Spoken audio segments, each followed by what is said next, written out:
So as a pro rider, Graham, spent lots of my time training out on the open roads. It's fair to say I had my fair few run-ins with cars and a few accidents. One in particular I can remember was the Tour de France champion, 2012, heading out locally on the roads in Lancashire and got hit by a van that was coming out of a petrol station. Like a lot of us, it can be impossible to avoid.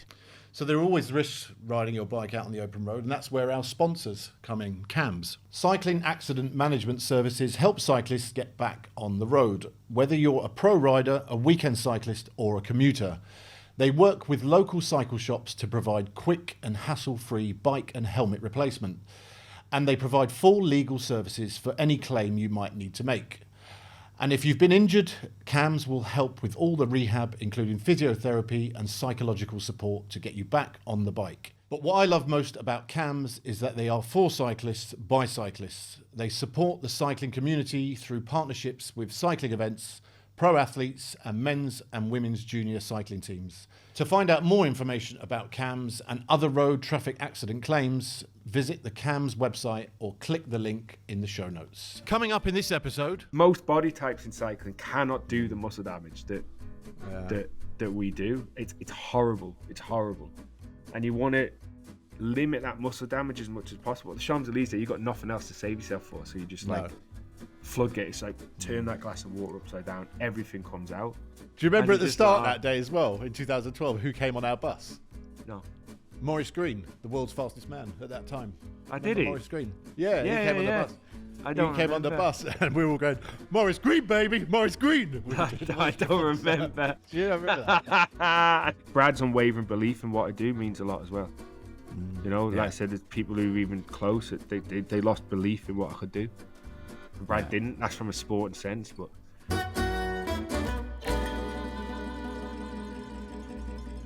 So our guest today, Graham, is none other than Sir Mark Cavendish. It's going to be a good one, this. Absolutely, not just because of the history that you share together, because of the success that he has had at the Tour de France, and in particular on the Champs Élysées, our focus for today's episode. But before we get into it, Brad, just talk to me a little bit about what does the Champs Élysées mean to you? Take me back to your first visit there.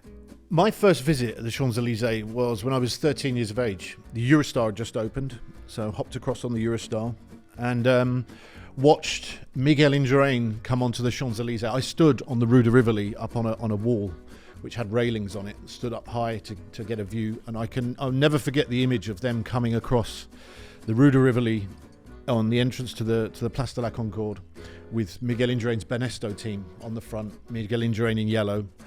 Gianni Bugno was the world champion at that time. He was on Miguel's wheel. And the enormity, I sensed and realised the enormity of the occasion and what the Tour... Up to that point, I was aware of the Tour de France. You know, I'd watched the 89 version when, of course, the famous Fignon-Le Mans battle. I'd watched Jamaluddin Abdou-Japarov hit the big Coca-Cola advertising bottle coming on in 1990. Johan Museeuw won in 92 on there in his Belgium champions jersey for Lotto. And to be on the Champs-Élysées in 1993 watching someone I'd watched on TV. You know, we're going to think about my quotes back in 2012 when I won the Tour. Kids from Kilburn aren't supposed to win the Tour de France. I had a view and an image in my mind of Miguel Indurain. You know, this 6'3" Spanish bronzed athlete. Kind of amplified in your mind as well when you were a kid. And I felt anything but that, particularly with my personal issues at that time and how I felt about myself. Miguel was a monster and something to aspire to, although the belief that you would ever aspire to be someone like Miguel there was no belief in that sense. So to see him come across there was... I could still just picture it in my mind as a 30. It was so impactful, and I was getting into cycling at that time in a heavy way. I'd started putting posters and pictures up on my walls of these great athletes, and it was something that gave me great comfort in childhood, in an unhappy childhood, and I aspired to be these people, but I don't think I ever truly believed I would. So to stand on, to come onto the Champs-Élysées 19 years later in yellow, in the exact same spot where I was leading out Mark Cavendish, our first British champion since Tommy Simpson. I thought of that occasion when I did that, and I can remember looking at that spot I stood when we came onto the Place de la Concorde. So the enormity of the Tour de France, to know what the Tour de France was about, hit me that day more than ever, and it's stuck with me ever since. And then going back there as well for the first time in a long time, when you were back there for TV on the bike following the race. 2019. Yeah, that must have made you feel. Yeah. All the feels, as they say. Yeah, I mean, that was a particularly dark period in my life, the unhappiest period in my life. And I was, a pundit for Eurosport. And they gave me this motorbike job, which was my idea, actually. The whole motorbike concept was born out of my idea because I'd watched Alan Piper do it at the Kellogg's Tour in 1994. So I had this idea about getting on a motorbike and doing that. And no one realised perhaps how successful it was going to be. And particularly, it showed myself in a light that tapped into the knowledge I had of the sport and the real meaning of it. So to come back on, I remember they came live to me as we came down the Rue de Rivoli, and they wanted my thoughts, first time back since winning the Tour, because obviously I never went back after 2012. And I replayed that moment where I led Mark Cavendish out, and I also replayed standing. I said on the cameras, I stood on that wall in 1993 and watched the great Miguel Indurain come across here. A really nice full circle moment. It was a very, very emotional. And again, it reminded me of being 13 again, coming on back on the motorbike, out of this sort of veil of being an elite athlete. And the focus that goes into being an elite athlete on that day, and the ego that goes with it, and everything. Going back as a fan in my darkest period on that motorbike, and replaying as why I fell in love with cycling and what it meant, and it was that day in Paris in particular, and it's why it's such a great thing. We've got a man who's synonymous with the Champs Élysées, probably the greatest sprinter of all time, and the greatest winner on the Champs Élysées of all time, in Mark Cavendish, to get his thoughts on what that stage means to him also. Let's get into it, shall we? Let's do it. But just before we do, a little bit of business. Yeah, we want everyone to give us a follow on our socials. Make sure you hit the like buttons and all that sort of stuff. Watch us on YouTube and follow us on our socials at Sir Brad's Cafe. And all the info about the show is on the show notes. Sir Brad's Cafe. Sir Brad's Cafe, that's the one. Importantly. Yeah. Brad, we're excited about this one. We've got, quite simply, the greatest of all time joining us on Cafe Aficionado today. The man has won more stages than anyone else at the Tour de France. He's won 4 times on the Champs Élysées. Like you, he's a knight of the British Empire, Sir Mark Cavendish. We all know the stats. We all know how good the man is. What is he to you?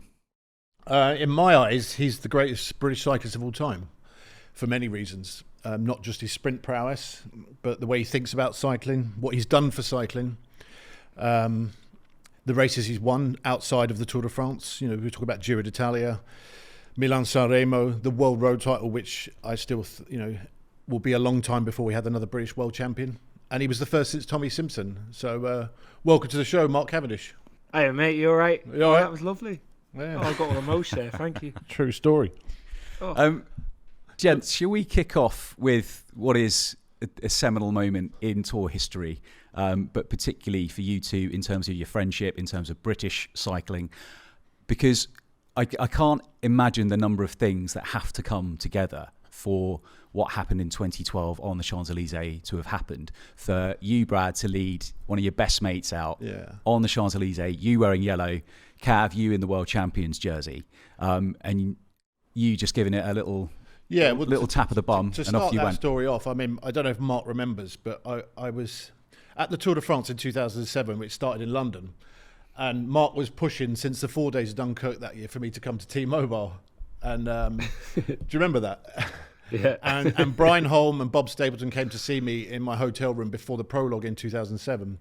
And we were trying to get the deal done and working out the money and stuff. But one of the things I said to Cav was I wanted to come there because the day he wins the green jersey in Paris, I wanted to be leading him out across the Place de la Concorde. Little did I know that 5-6 years later we'd be doing it and he'd be the first British world champion since Tommy Simpson, and I'd be in yellow doing it. So it was a dream come true from that point of view, let alone him as world champion and me having won the Tour de France in yellow. But that was still the greatest moment of my career, that same. single moment, being able to lead it. I watched it again the other day and it couldn't have gone more to plan that day. It was a phenomenal day. And I think, would you say that was your greatest win of the 4 on the Champs-Élysées, just in terms of how early you had to sprint?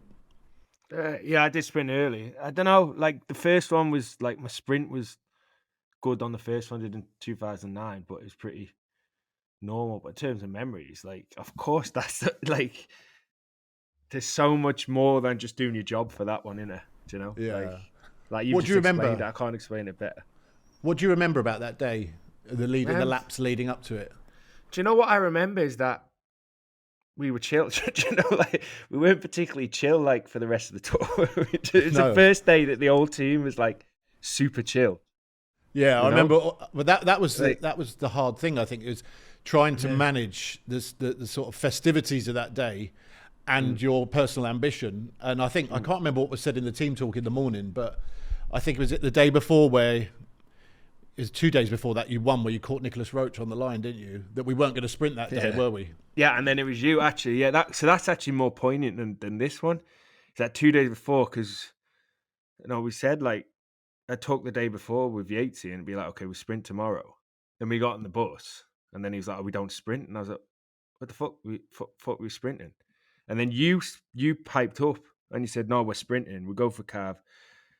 It's good for me to stay at the front. He's been working hard. Like it took you, like you were sat in that front right seat, weren't you? Yeah. And I remember you just turning around like that. Probably the only time I spoke to you. Skinny legs on you. And that. It's probably the only time I spoke. Just talking like that. Yeah. Talking with your hand, your arm comes out, nearly hits you when it comes out. And and we went for it then, and then that was like there, the lead out you did there, like kind of it's forgotten because of the Champs Élysées, but. That was something special, The thing I remember about the Sunday on the Champs Élysées was because I was quite nervous that day because I wanted to get the sprint and the lead out right. I wanted to be, as we said in the morning, I needed to go under the kilometre banner on the front. That was the best thing for me that day, was to stay out of trouble, stay in yellow and stay out of trouble. But I remember I was taking you and Bernie's instructions all day as to where to be. Bernie was phenomenal in those situations. I don't remember that. Yeah, probably just. So I can remember the few things I remember about that day was that on second or third time, so we come through the thing. We let George off the front because it was his last tour. I remember Chris Horner chased after him. And then I remember, so the second time up the Champs Élysées, up to the Arc de Triomphe, coming around, I remember you screaming to stay one side of the road. That's all you kept saying. Stay. One side. Yeah. Stay one side of the road. And then coming up towards the arch, because of the camber on the cobbles, you were saying stay in the middle, because anyone who has to come up the outside they take more bouncing on the cobbles and stuff. And the little things like that I don't think people realise just how hard those cobbles are. Particularly now you can't use the gutter because of the barriers. And that's the thing I remember most about that day was your instruction, which was coming up the line through Bernie, and then Edvald weren't really saying much, was he? Edvald never really spoke much, but it was you and Bernie who'd been there before, 3 times before that, and won on there. And we were so dependent on your instruction that day as to where to ride. And even see, I don't remember saying much. Like no, see, it was just normal for me. Like I know, but that's the thing. That's the difference. And that was the only time I'd been involved in a lead out on the Champs Élysées. But that year, the lead outs we'd done, it was all I remember is just how vocal you were, and the little things that no one thinks of, and how vocal you were in terms of where to place the line, the lead out train. Yeah. And you and Bernie had that down to a T. I think that's what worked for us so well that day. Bernie and Eisel. He knew from doing all them years. He knew, but for me, it was more than that. It was on the bus, like having a plan for a sprint. We didn't have a plan for a sprint the whole tour. It was about winning yellow, I know. That was, and it's amazing. Where that was the only day, wasn't it? We had a plan.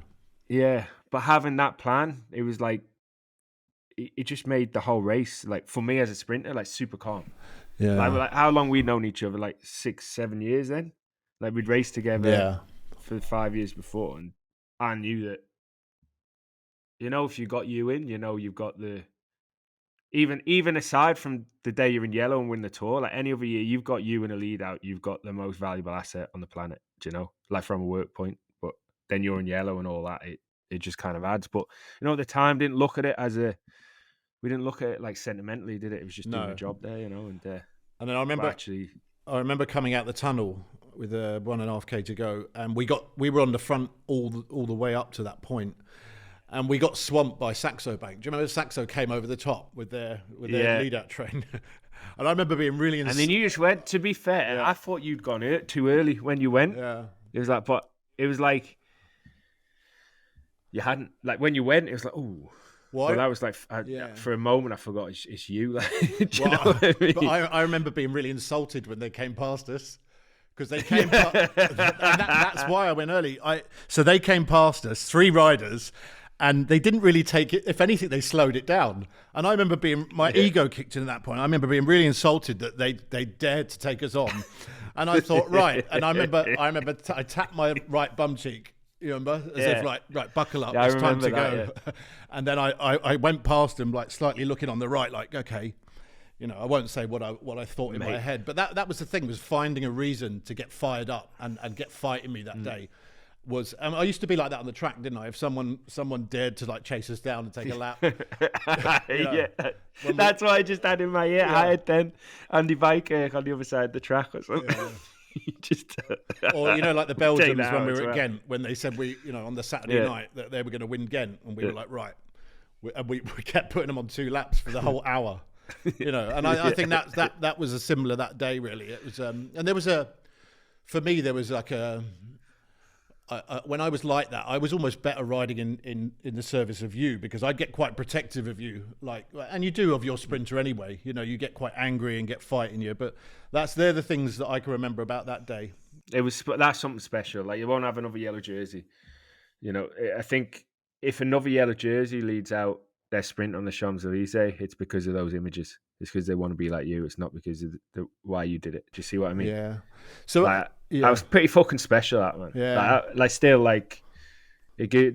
Without a doubt, it's the best memory of my career. That, the single day, that's the best memory.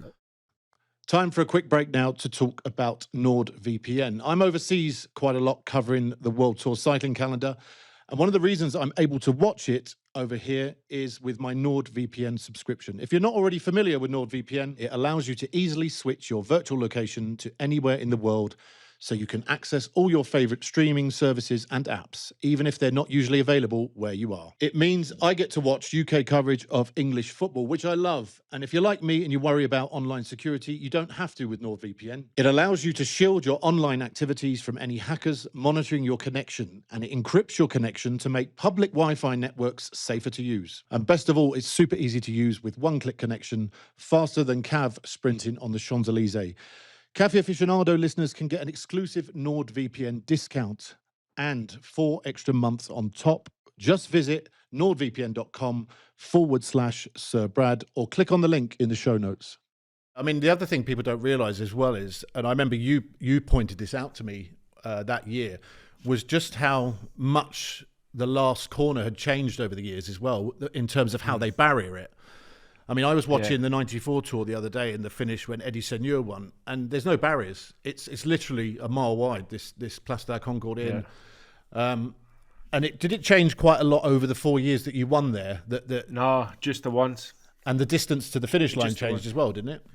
The distance, but that wasn't over the 4 years. That's changed just recently. I've never won on the longer version. But for me, it changes the whole thing, because the corner, since I did it, before, when it was open, I think you could carry speed from perception. From if I see it, I'd imagine you just carry speed. So it's basically like doing a boulevard sprint. That's how it used to be. Yeah. Before I rode. Then them years, like that 2009 was like, it was quite a sharp corner. So actually in 2009, my first one, like, we knew we had to be on the left. We had to get everyone coming round on our right before the last corner.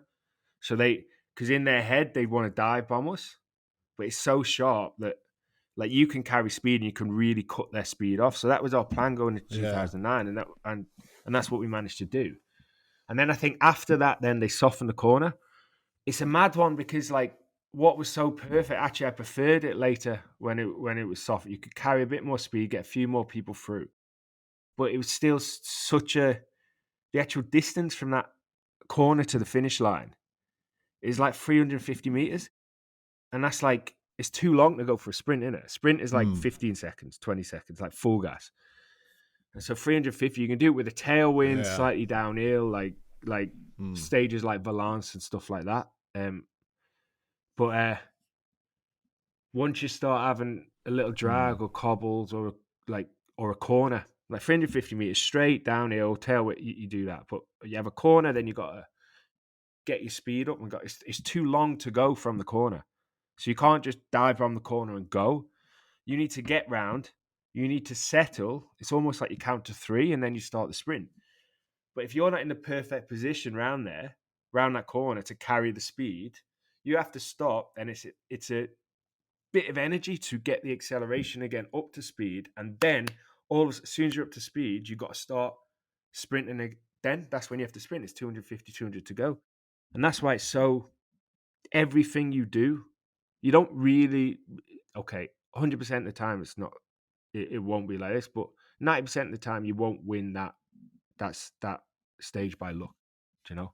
Like you have to really. I believe you have to know what you do. Like I've tried. I know how to do it, and you can lose it by bad luck, and you can lose it with one little mistake. So recently, I think it was like 5 years ago, they had roadwork, so they've lengthened that finish straight now. So actually, the corner doesn't matter anymore. The corner is like the actual corner is like any other sprint now. It's basically you get a lead out right on the last straight and you win. So it's completely changed that dynamic of the Champs Élysées. Was it longer the year out one? They kept it. Yeah, it was longer year out one. Yeah. That's why I was like, like I stayed there on the left, and they came, and I was like, you just think it opens, like everyone's going to start the sprint. But if a sprint opens, as soon as a sprint opens, gaps appear.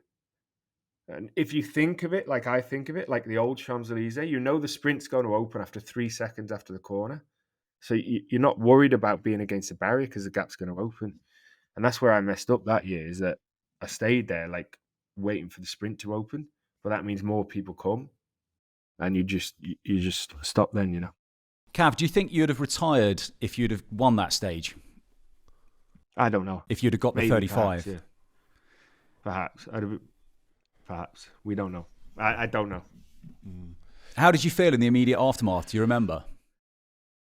I'd gutted. I'd won the green jersey that year. This is a crazy thing about the Champs Élysées. It's so big for a sprinter that you can have, like that year I won 4 stages and the green jersey, but I lost there, and I left the tour disappointed. Yeah, that makes sense. Do you know? Yeah.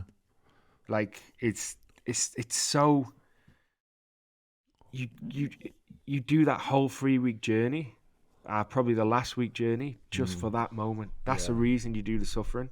It's for that moment, and it can like pretty much of every stage winner of every tour, you'd probably remember, apart from like a great epic mountain day, you'd remember the winner of the Champs Élysées before any other, at least sprint or rolling day. That's for sure. So. And the 4 stages you won in 2021, you weren't necessarily from the outset expected to win. You certainly weren't expected to win 4. We were out there, weren't we? Yeah. I Cav's been you've been written off so many times during his career, isn't he? And I think that was, it's phenomenal to think, really. Even last year. I mean, one of the things I said to someone recently was, you spanned 3 generations of sprinters, haven't you? When you came in, beating Robbie McEwen at Skelder Price, that generation, Mario Cipollini, when we raced Tour of California in 2008, was racing there. Pataki. Mate, I raced with Eric Zabel. Yeah, I know. Eric retired. Yeah. His son turned pro. His son retired. I was still going. You went through that. It makes you feel old. You went through the Greipel years, Caleb Ewan, and then the modern generation, and one in every decade, in every generation. And Marcel Kittel, we've got to mention too. Like, one of my favourite analogies from you, Cav, is you used to talk about Marcel Kittel being like Ivan Drago in Rocky, and you were like, in your words, you were like little Rocky, like, always being written off, but still kind of in there swinging away. Yeah, he was. He was for sure the hardest sprinter I ever competed against. I could always work out how to beat someone. Like, look at how they sprint, look what they do. And for me, with him, it took 3-4 years to work out how to beat him. Like, and actually, to be fair, it ended up being quite the simplest thing. Like, it was in the end, I thought, why don't I just come off him? I've got the biggest, and it's the most simple thing. And I tried to think for years and years how he was just too strong, just so strong, so powerful. Like, it was, it was physically impossible to beat him. And in the end, it was like, why don't I just use him as a lead out man?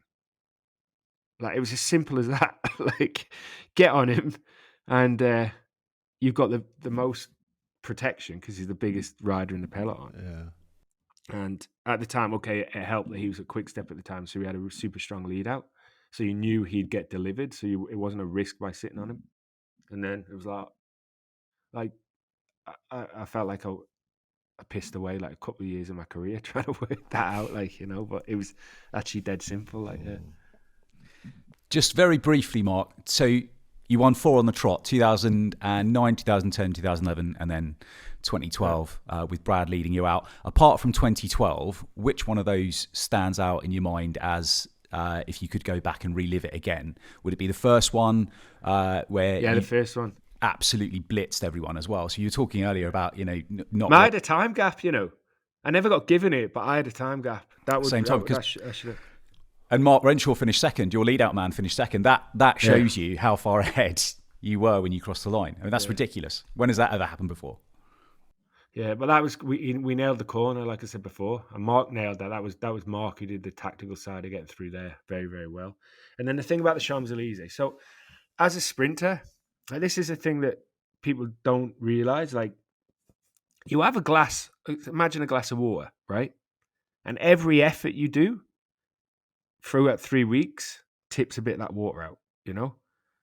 And you want to save as much of that water as possible, don't you? And if you're like trying to hang on to a group that's too fast for you, you're not going to win. You're just like second gruppetto rather than last gruppetto. The gruppetto's hard and you're pouring water out. But why would you go try and be in the group ahead and pour water out faster? You want to keep it as much as possible. And then every sprint you do, like, I always try to win by using as least energy as possible, because like, another, like, do you know, like the adage that I always get it, and it really cracks me when it's like, oh, you just do 200 meters at the end of a bike race. Like, it's like, oh, fuck off. Do you know? Like, and the amount of muscle damage I remember you saying that to me in 15 seconds.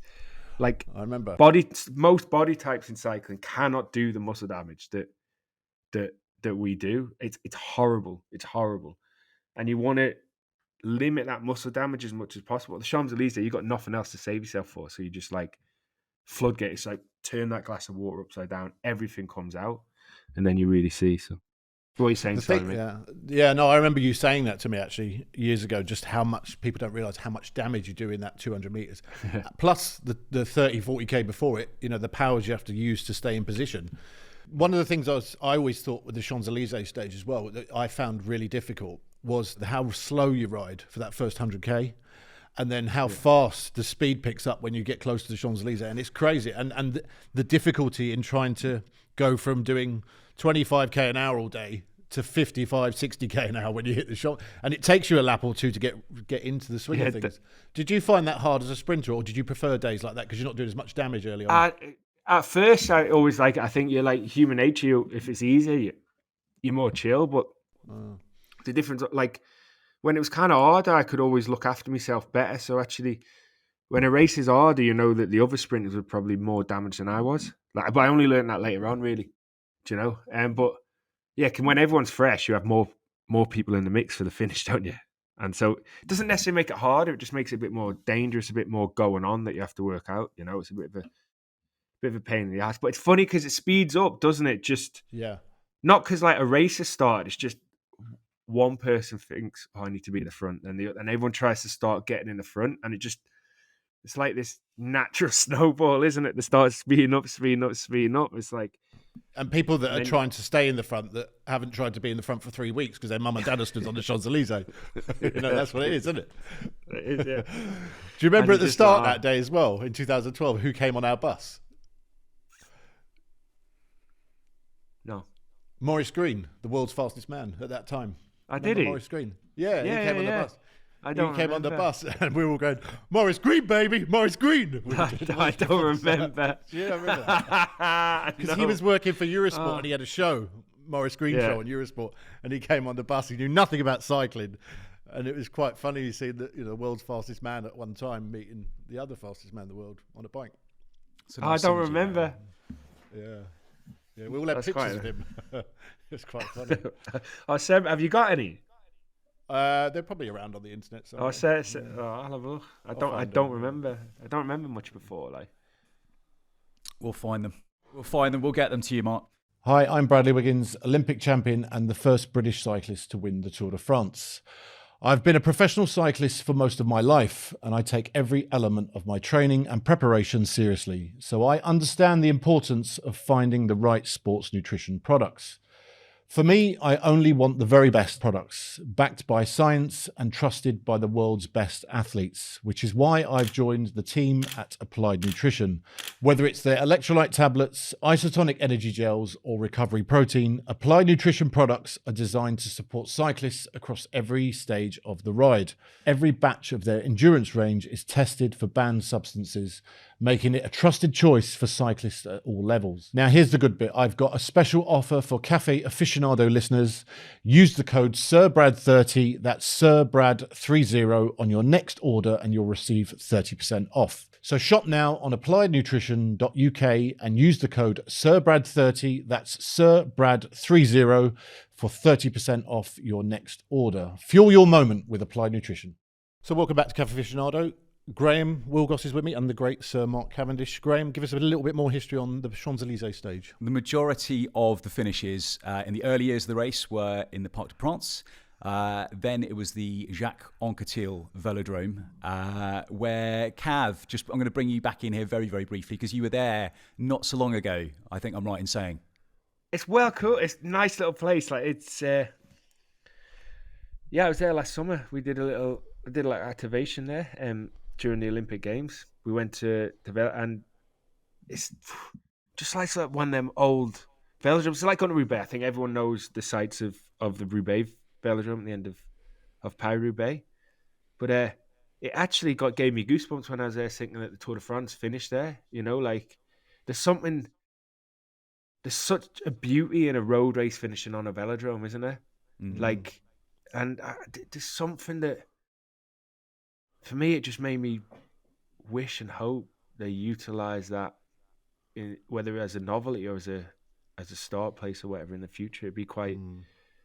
I think there's quite a symbolism to that, really. You know, like it's a nice little velodrome, like all like okay, it's fixies, but you know, like pink bikes and all that.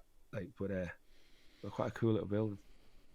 But from there, 1975 is the first time they moved the race finish to the Champs Élysées. So this year will be 50 years of the Champs Élysées. I want to dwell very briefly on one of the most famous finishes because it was the tightest finish we've ever seen at the Tour de France. Laurent Fignon versus Greg LeMond in 1989. It came down to time trial. Yeah. And Brad, this is where I'm going to bring you and your encyclopedia of expertise in. Just talk us through that finish. Just give us an overview. Well, that was the first tour I watched. I was 9 years of age. I remember watching it. Distinctly remember Phil Liggett's commentary coming down. LeMond had come in and out of yellow that year in the Tour. Fignon was going for his third win, but it'd been 4 or 5 years since he'd won his last Tour, and he was the big French hope, and it looked odds on that he was going to win it. And I can remember the first time that the French, I think he had a 54-second lead, or I'm not too sure exact time difference, but it was nailed on that he was going to win the Tour. And Greg that Tour had been riding with the aerodynamic bars, the tri-bars, the disc wheel and all that, the aero helmet, which we'd never seen before. Fignon had double disc in that last time trial in the Tour, but no tri-bars, no helmet, no aero helmet. And ponytail. Yeah, there'd been five time trials in that Tour. People moan about the year I won the Tour, there was too much time trialling in there. There was 5 in 89, and one of them was 75 kilometres long, I believe, around the Lac de Vazières. So it was made great spectacle, and it was, I think, the only time we've had a time trial finish on the Champs Élysées, and what a finish it gave us. And it's crazy, we're talking about whether the Tour could ever finish on a velodrome again. A time trial in Paris would be amazing, considering the first time we had it, the result we got. Yeah. We're coming up to, so 4 years felt like a long time at the time for a French rider not to have won the Tour. And we're coming up to, this will be 40 years. 2025, which in and of itself is quite incredible. Cav, I want to mention Alexander Vinokurov, Vino, your former boss, because I think I'm right in saying he was the last to launch a solo breakaway win on the Champs Élysées. To take fifth on GC, right, as you rightly say, that's 2005. Right. Would you have been a neo pro at that point, or would you still be making your way up the ranks? In Otley, and I led him out. That's right. 2005. Yeah. In your green kit, like, come on, down that hill, like, yeah. That's true. That's a true story. Didn't even really know each other then, did we? 20-year anniversary since Cav won the national crit champs in Otley. What do you remember of that finish, Mark? I think I beat Russell Downing. Is that right? Yeah, like, you did. Oh. Yeah. I was good. It was like Brad turned up. Like Brad used to come back from. It's like Brad Weens turned up. Like we were kids, like, you know. Yeah. And, they run the academy. Was that? Yeah. And what an academy that was. Fucking hell. That was good, wasn't it? Yeah. Geraint Thomas, Mark Cavendish, Ian Stannard, Matt Bramier. Stannard's a couple of years younger. Ed Clancy. Yeah. Sort of future stars of the British track and road racing scene. But presumably when Brad turned up, it was quite an exciting thing for your group because he already had a bit of a name thanks to your Olympic success. In Colne Crit, he gave me a box of Go Gels. I won a Preem, which he won a box of SIS Go Gels.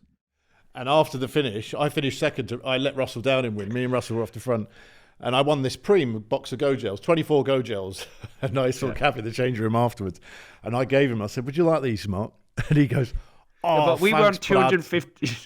He goes, thanks, Brad. Lad, we have to buy this stuff. Like, we have to buy this stuff. So for you to give that to me, that's like special, that, Brad. I remember that. Do you remember that? Yeah, I do. Well, we were on £250 a month, you know what I mean? Yeah, I know. Like, we should have kept them that box of gels. It'd be worth a fortune, you know? They were worth a fortune. Won the national crit champs because of them, didn't I? So, at what point did you become? Would you say you became proper mates? I think our friendship bore out of respect to begin with. You know, we had a mutual respect for each other's ability at the other ends of the spectrum. You know, I remember. It's funny actually when I won the prologue in the 4 days of Dunkirk by about a minute. It was 7k long. Yeah. That was the first time I encountered Cav really properly on the professional scene because he was riding for T-Mobile. He'd just won Skelder Prize a few days before it. Yeah. And then we did Dunkirk, and I won the prologue by about a minute. And I remember Geraint came up to me. Geraint was in the race as well, and he'd been talking to Cav, and he said, Cav talking to me this morning. Cav said he didn't realise that I was that good. Brad was that good, you know. Because it was did I? No, that's something like that. Something along those lines. No, something along those lines. No, because I think I'd started to get my shit together at that point, you know, and I'd started to produce on the road, and that was where we did Tour Catalonia the week after. You won 2 stages there as well. This was all in his first year professional, and then that was when talks with T-Mobile started, and I came over there. But I don't know really. And then after that, obviously, we joined forces on the track. Started to ride the track together then, didn't we? Straight. That year we started. For the Olympic, we won the world title in Manchester. Year after that, yeah. Yeah, in 2008. Yeah. Both our world titles on the track were 8 years apart. And one in dominant, amazing fashion, really, wasn't it? I mean, we took in the UK. Late on. Yeah. And we just dropped in and did them, really. We did all that work for 2008 through the winter and that. But we didn't do that. Actually, we didn't do that much, did we, together?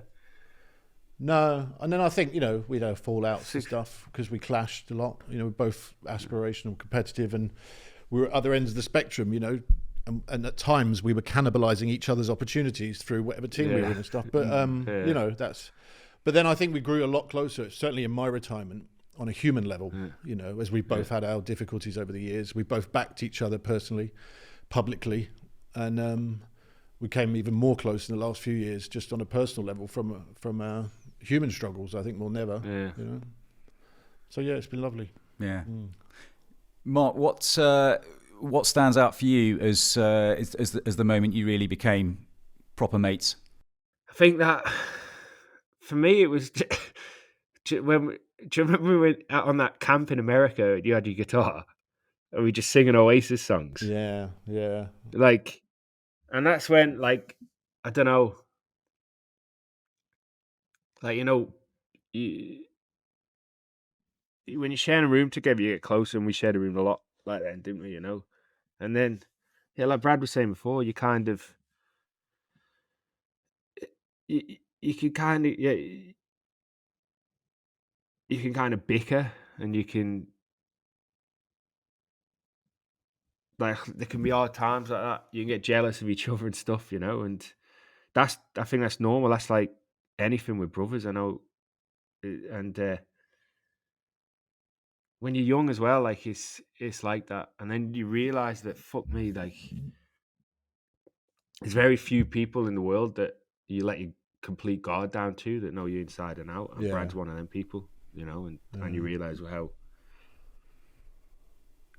grateful you are, especially, like, like Brad said, we both had hard times, and I know how many people fucked off when I had hard times, and, like,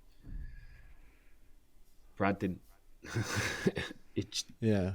And I think that's it. Yeah. And for me, it's I think the longevity of the relationship we've had, and what you go through in that time, on an individual level, you realise who your mates are at certain times in your life, with depending what you're going through. And I think we've both been there for each other, even if it might not be in a physical sense at times, because we've both been doing whatever we're doing, or incapable of being there in a physical sense.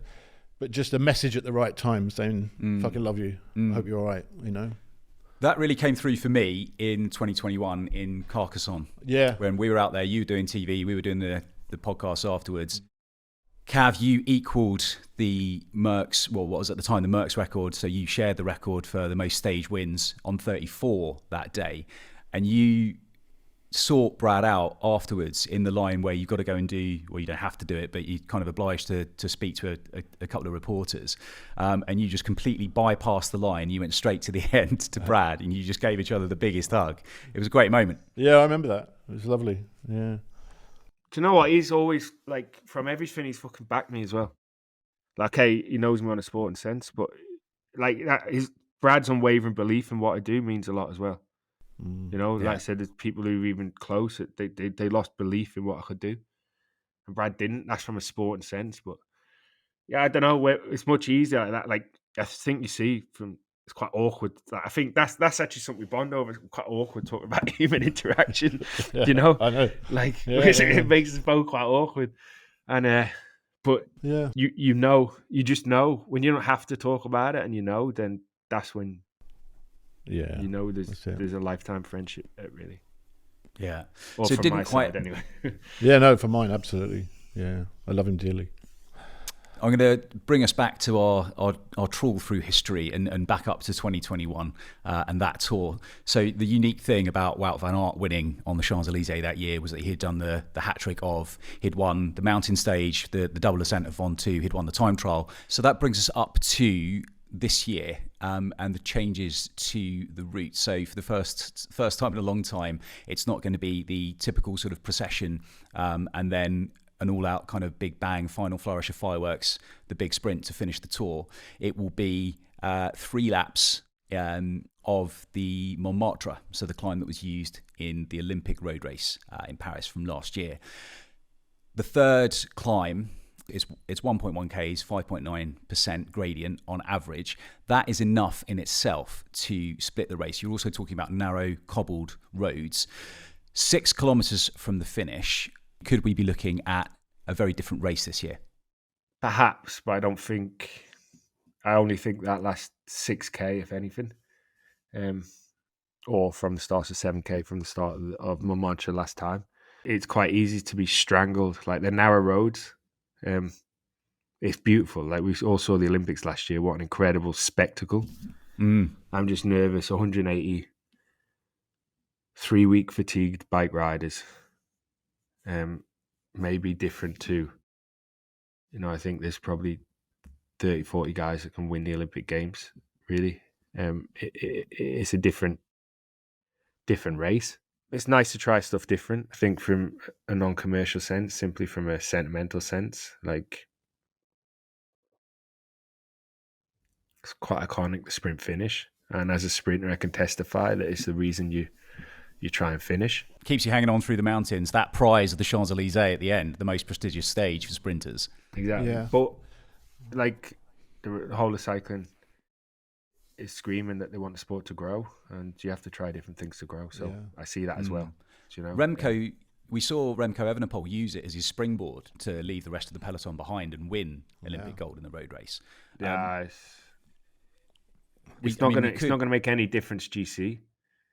And I think there's going to be, you know what it's like the last year's Brad, that it's got like the stress for nothing, the stress so that the stress to be in front so you're not stressed causes more stress. Yeah. Do you see what I mean? And that's even more so for now. me, that's the situation. Yeah, I think because people don't realise how narrow the Rue de Rivoli is. You know how narrow it is now. You used to have the whole of the Rue de Rivoli. When we did the lead out in 2012, I mean, it was a mile wide. Now, because of the bus lane that's been put in and all the sort of road furniture to the infrastructure within a bustling city in everyday life has now caused that. So actually, it's been, in some ways, it might be forced to have changed. But as Mark said, we're talking about the Champs Élysées and was only introduced in 1975. And up to that point, we'd had the velodrome finish and various other finishes. This could be the new thing in cycling when we talk 50 years from now, is how the introduction of this climb changed the face of the Tour de France. So, Jonas Vingegaard, two-time winner of the Tour, and one of the favourites for this year, along with Tadej Pogacar, of course. He's called it dangerous. From a GC point of view, I mean, I don't think it's any more dangerous than the current finish. Yeah, cycling is dangerous in its entirety. I mean, it's I don't know. I mean, he'll be fine. He's not really one who used to worry, is he? No. Too much, but I think change is always difficult for riders, isn't it? And when you've got a traditional finish like that, there is an element of being able to switch off on the Champs Élysées if you're in yellow, or high up in GC if there's no. So from that point of view, but it does change the face of it. I mean, it is what it is. I have a feeling that it's quite. If you get the right team in the right place, it could strangle the race as much as do anything. Brad, should we do the ultimate cyclist? Cav, this is our feature where each episode we ask our guest to fight it out with Brad. You combine 10 attributes and this Frankenstein of a cyclist will be the ultimate cyclist. When you put these various bits and pieces together, they can be physical, they can be psychological. This time round, we're going for the great descender. Who, in your view, gents, is the greatest descender of all time? Mark, as our guest, I think I'm going to come to you first because, it's as a sprinter and being looked after. I mean, you mentioned Bernie Eisel earlier in the episode. You and Bernie would try and make up time on your descents, right? Now, most sprinters do. Like, that's the nature of it. So there's actually this massive common misconception. There's climbers that are good descenders.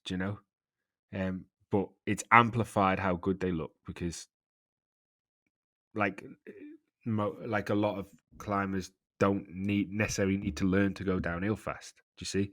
When you start as an amateur and you finish on a mountaintop finish, you never have to learn to go fast because you wait till the climb. This is a generalization. Do you know what I mean? So if you had to pick one rider to be your descender of choice for the ultimate cyclist, Mark Renshaw. Mark is clinical, the best descender I've ever seen, ever will see again.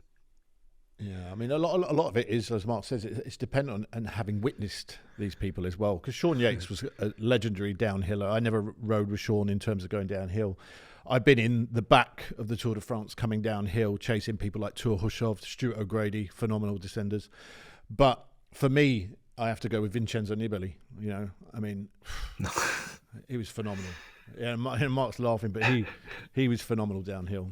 And again, maybe that he's at the different end of the race. But yeah, I'm going with Vincenzo. I think there's no denying Vincenzo was good, but how good was amplified by, because it wasn't a group of other good people with him. Do you see what I mean? Yeah. But do you know what I liked as well? For me, it's easy to descend with the wider handlebars. He used the wider handlebars. I'll give you that. Yeah. And it's really, but you start seeing sprinters and and the gruppetto, and you got Yeah. nobody stands out really. He just stands out because there wasn't other good other The descenders. thing It's that I such a always high liked caliber. about Renshaw going downhill was how easy he made it look. The way he positioned his body on the bike Exactly, and stuff. yeah. He was smooth as well. He came from a track background. He was a kilometre rider in his junior days, world champion. And a motocross rider and a Yeah. car driver and the physics. Like I tell you, 90% of the peloton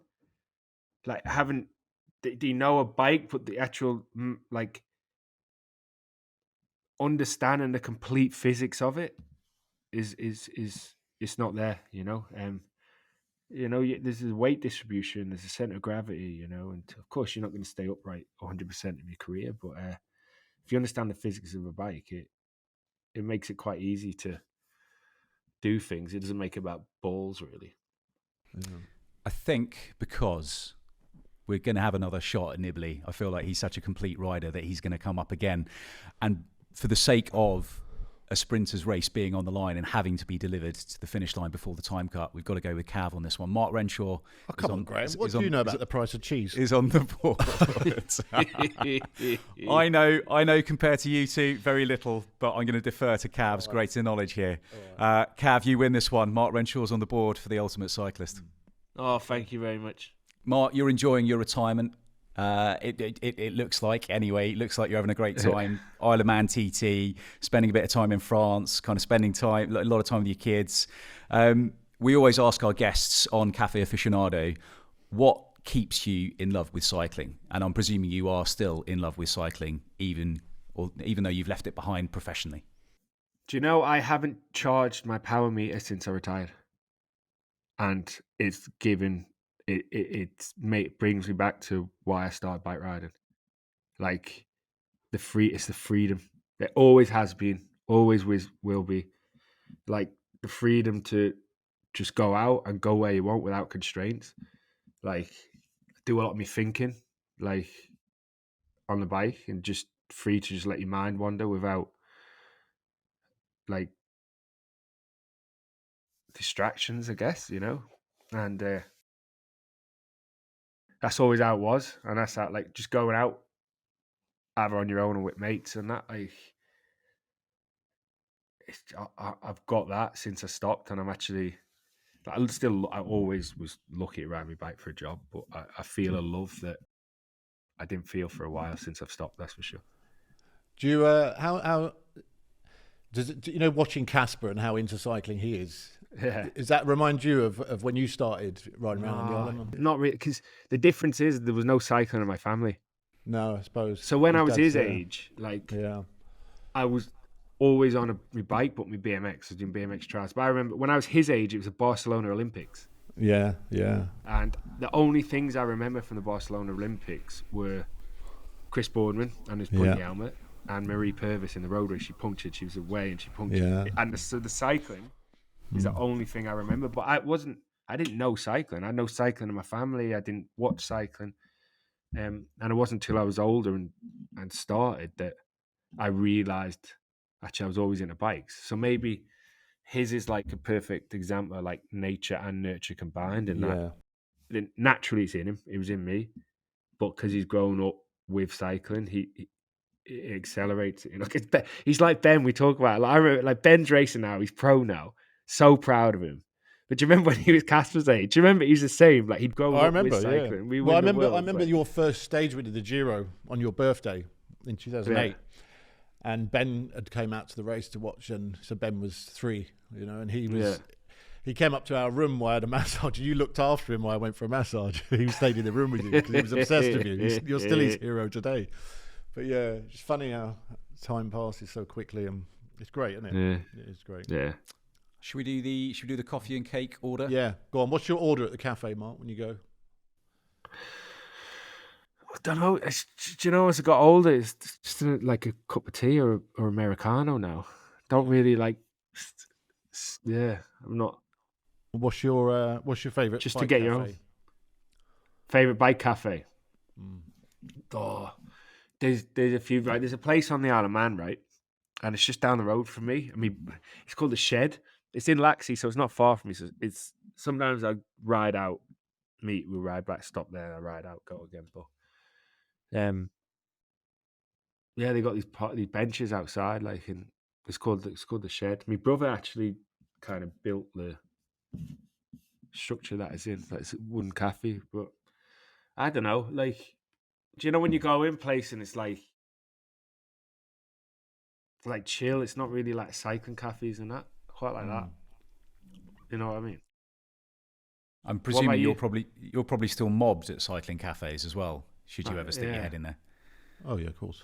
Yeah, a little bit. But you know, like, it's like it was then. If you have to get training, then you know you don't really want to make your excuses that you got to go. But do you know what? At the end of the day, like, we're all cyclists. Like, there's nothing. The one thing that this sport is pretty special at, well, not the sport, just the actual bicycle. Like, it can be used as a sport. It's a mode of transport. It's a pastime. But this one thing, like, it's the one thing that connects all different walks of life, and that is something quite special about it that way, you know. Well, Mark, we should say thank you for coming to Cafe Aficionado. We should also remind everyone to hit follow wherever you get your podcasts. Watch us on YouTube at Sir Brad's Cafe, and join us on all the usual social media platforms at Sir Brad's Cafe. And tell us what your cycling cafe coffee and cake order is too. Brad, any last words for the main man? No, thank you, Mark, and enjoy retirement. And we have to do a ride at some point. Say it like I'm never going to see you again. No, I know, but you know, it might be a while. It might be a while. Who knows? Well, Brad was at my birthday the other week. Yeah, okay. We were in Paris the other week for Mark's 40th. Special guest. Lovely, yeah. Well, we look forward to getting more special guests on here. Yeah. Where the party was, we all had to take our shoes off, so we were all in white towel and socks. Were you a surprise guest? Huh? Were you a surprise No, I wasn't guest? a surprise guest. Mark, you knew he was coming? Yeah, of course you did. Oh, yeah, of course. Yeah. All right. Well, thanks again for joining us, Cav. Thanks again for joining us. Thank you, Mark. God bless you. Thanks so much. Thank you to you, Graham. And tune in for another episode next Tuesday. And thank you for joining Cafe Aficionado.